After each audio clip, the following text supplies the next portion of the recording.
Success returned, but so does danger. Akonai is now fully established at Ladder, respected, admired, trusted. But someone is watching closely. What Genevieve didn't know was that her restoration had caught the wrong attention. Mariposa no longer just admires Akonai, she studies him, his routines, his kindness, his loyalty to Genevieve. She didn't want his job, she wanted his life. Her strategy for seduction was simple.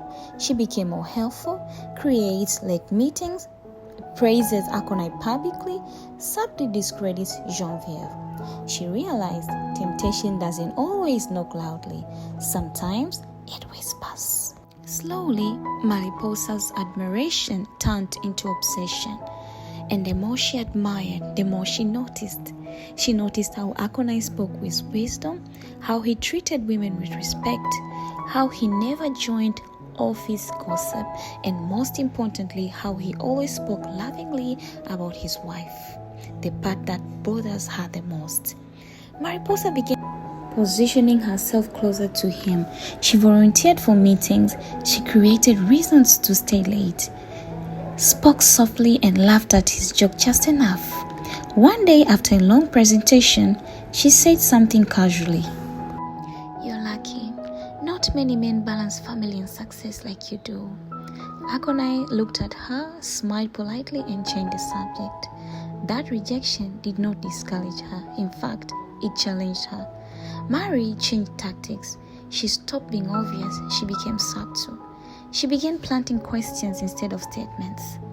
Does your wife understand how demanding your role is?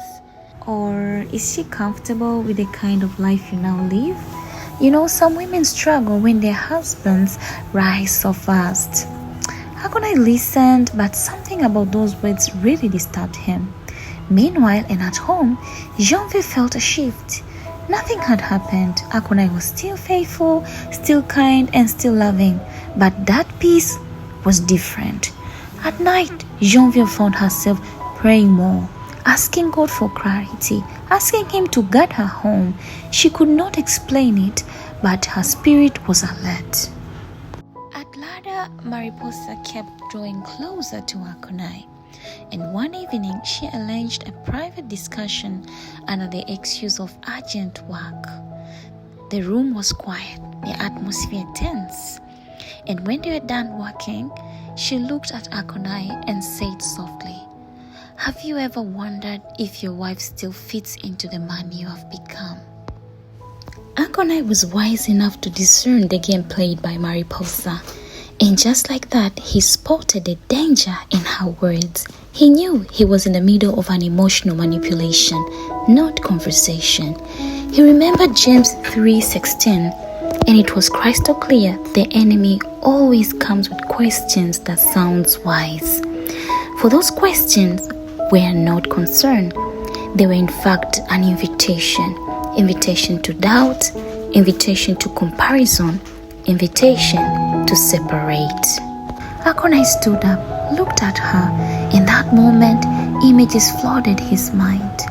The car they slept in, Genevieve crying in church, her hands nursing him when he was sick, her faith when everything collapsed. He looked at Mali and said again firmly, "My wife fits into every vision of my life. Well, if you excuse me." He walked away. Mary's heart skipped a beat. She started wondering, have I ruined this for myself? And what of my next move? Oh, right there. And so there was the next move. This woman was determined. But the question still remains. What happened when faith is tasted?